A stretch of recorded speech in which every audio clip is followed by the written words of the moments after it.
agora a gente vai com a questão 16, tá? A questão 16 dá uma soma infinita para a gente. E aí a gente quer saber qual é o valor dessa soma. Então, apesar dela ser uma soma infinita, é uma soma que a gente diz que converge, né? Tem um valor para ela. A gente só tem que determinar esse valor. E o grande segredo, galera, é não se desesperar com os números. A gente sempre vai dar uma preferência aqui para determinar o termo geral. Na questão, ele já informou para a gente qual é o termo geral, o padrão, a lei de formação dessa sequência, né? Então, aqui a gente tem 1 sobre 4n mais 1 vezes 4n mais 5 vezes 4n mais 9. O n está começando aqui no 1 e está indo até infinito. Então, o que a gente quer? O ideal aqui é a gente separar no que a gente chama de frações parciais, tá? Então, eu quero frações que tenham exatamente esses denominadores e que somadas deem esse termo geral. Então, vamos fazer isso. Eu quero uma fração cujo numerador seja A e cujo denominador seja 4n mais 1. Eu quero uma fração de numerador B e denominador 4n mais 5. E numerador C e denominador 4n mais 9. Tá? Então, como cada uma delas somadas, né, somando as três, a gente tem a fração final, a gente chama essas frações de frações parciais, porque cada fração é uma parcela dessa soma. Esses valores A, B e C, a gente vai descobrir com base exatamente no termo geral. Então, essa é uma técnica muito útil para esse tipo de questão que envolve uma série, que é uma sequência aí de somas, e também em alguns casos para calcular integrais, né? Então, vale a pena saber esse método. Quando a gente realiza essa soma, o que vai acontecer? O MMC, claro, vai ser o produto dos denominadores. Então, o MMC é 4n mais 1 vezes 4n mais 5 vezes 4n mais 9. Isso aqui é igual a 1 sobre 4n mais 1, 4n mais 5, 4n mais 9. Ok, galera. E aí, como fica esse numerador? Pegando esse denominador e dividindo por 4n mais 1, vai ficar os outros dois, né? O produto de 4n mais 5 por 4n mais 9. Isso tudo vezes A. Vamos usar a mesma ideia para o B e para o C. Então, vai ficar 4n mais 1 vezes 4n mais 9 vezes B.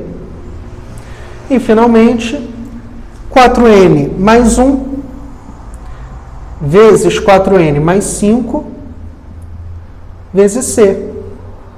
Ok? Como os denominadores já são iguais, podemos cancelar e trabalhar somente com os numeradores, usando o conceito aí de igualdade entre polinômios.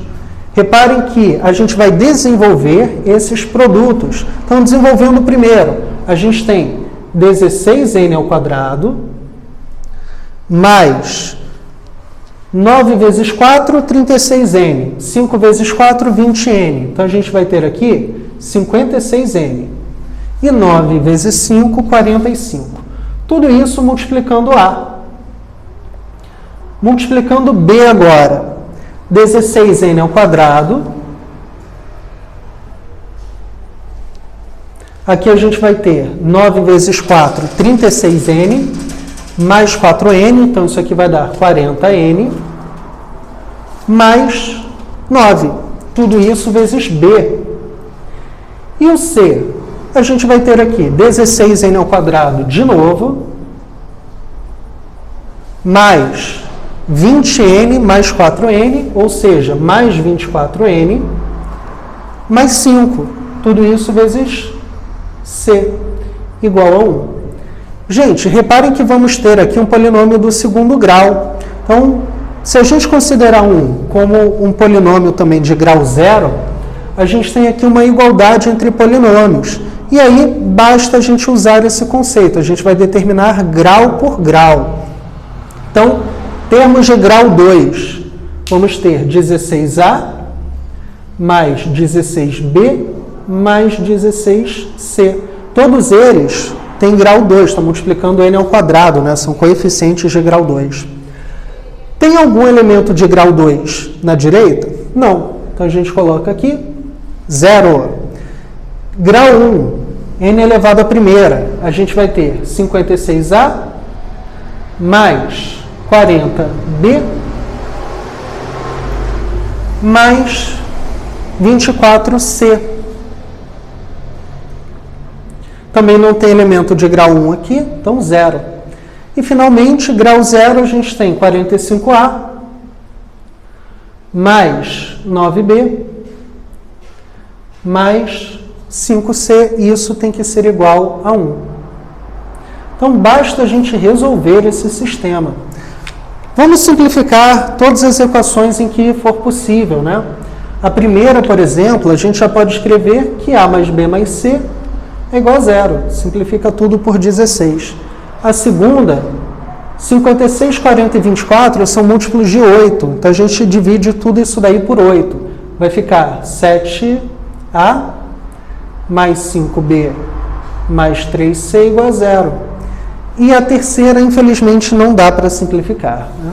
Então, 45A, 9B, 5C igual a 1. Então, está aqui nosso sistema. Vamos tentar eliminar algumas das incógnitas. Por exemplo, a gente pode tentar eliminar o C, né? Multiplicando a primeira equação por menos 3 e somando.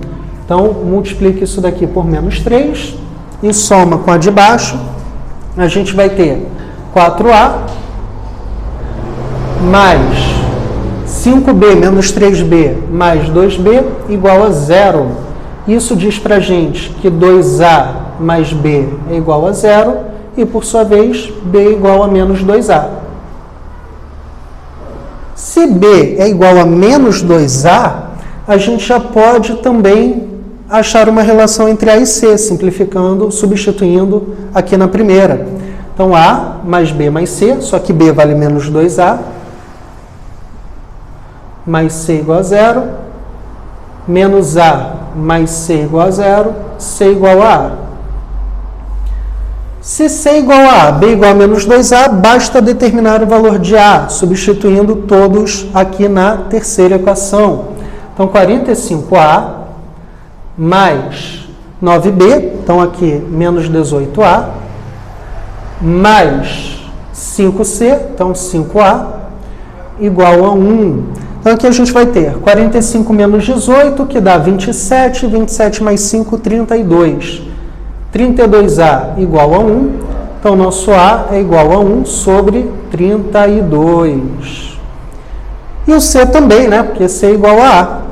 E o B vai valer menos 2 sobre 32. A gente pode simplificar para menos 1 sobre 16. E o C é igual ao A. Com isso, nós descobrimos aqui as nossas frações parciais. Então, olha o que a gente vai poder fazer. A gente vai trocar esses termos aqui pelas suas frações parciais. A gente vai ter 1 sobre 32, que é o A, sobre 4n mais 1, mais o B, que é menos 1 sobre 16, que é 4n mais 5, mais o C, que é 1 sobre 32, sobre 4n mais 9. Então, aqui, pessoal, a gente transportou esse valor para cá e agora a gente dá continuidade à solução. Como a gente começa no n igual a 1, qual vai ser o primeiro termo? Primeiro termo, quais são os termos gerados por A? Os termos gerados por A serão 1 sobre 32, dividido por 4 vezes 1, 1, 4 mais 1, 5. Qual é o seguinte? 1 sobre 32 sobre 9, porque é para n igual a 2. Para n igual a 3, 1 sobre 32 sobre 13 e assim sucessivamente. Tem o 17 também e assim vai. E quais são os termos gerados por B? Os termos gerados por B são menos 1 sobre 16 sobre 4 vezes 1, 4, 4 mais 5, 9. Depois, menos 1 sobre 16, 4 vezes 2, 8, 8 mais 5, 13. Então, já dá para perceber que cresce sempre de 4 em 4, né? Então, menos 1 sobre 16 sobre 17 e assim sucessivamente. E o C? O C também é 1 sobre 32, então mesmo numerador do A, mas o denominador já começa do 13. 4 vezes 1, 4, mais 9, 13. Então, vai ficar 1 sobre 32 sobre 13, 1 sobre 32, 17, e 1 sobre 32, 21, e assim sucessivamente. Mas qual a vantagem de ter todo esse trabalho de reescrever essa série dessa maneira? É porque agora ela virou uma soma telescópica. A gente vai poder cancelar muitos termos aí. Reparem, 1 sobre 32 sobre 9, ele aparece no A, mas não aparece no C. Então, a gente deixa. 1 sobre 32 sobre 13, ele aparece no A, ele aparece no C. Eles têm o mesmo sinal, então você não vai cancelar não, você vai somar. Só que quando você soma 1 sobre 32 mais 1 sobre 32, já posso somar porque eles têm o mesmo denominador. Quando a gente soma, vai dar 2 sobre 32, que é igual a 1 sobre 16. E quem é que está lá para ser cancelado? Menos 1 sobre 16 sobre 13. Ou seja, esses dois termos aqui vão se cancelar com este de B. Isso vai acontecer para todos esses valores. 1 sobre 32 sobre 17.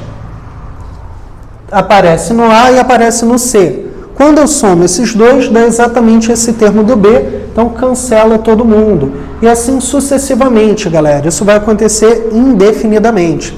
Então, sempre que você tiver uma soma infinita, você vai querer escrevê-la como uma soma finita. É a única maneira de você conseguir o resultado dessa soma.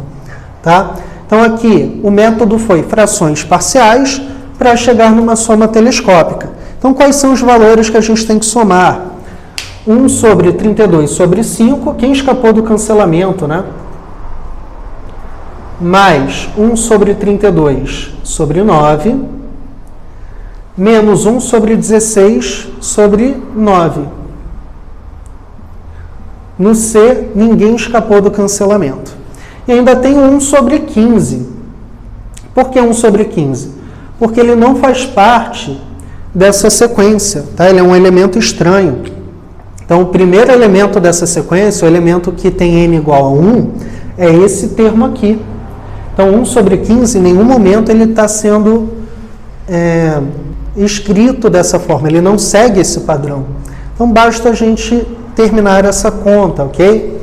Então, aqui, 9 sobre 32, mais 5 sobre 32, tudo isso sobre 45, menos 1 sobre 16 sobre 9, já vou até colocar como um denominador 45 também, vai ficar menos 5 sobre 32 sobre 45. E aqui também 3 sobre 45. Então, aqui a gente vai ter 14 sobre 32.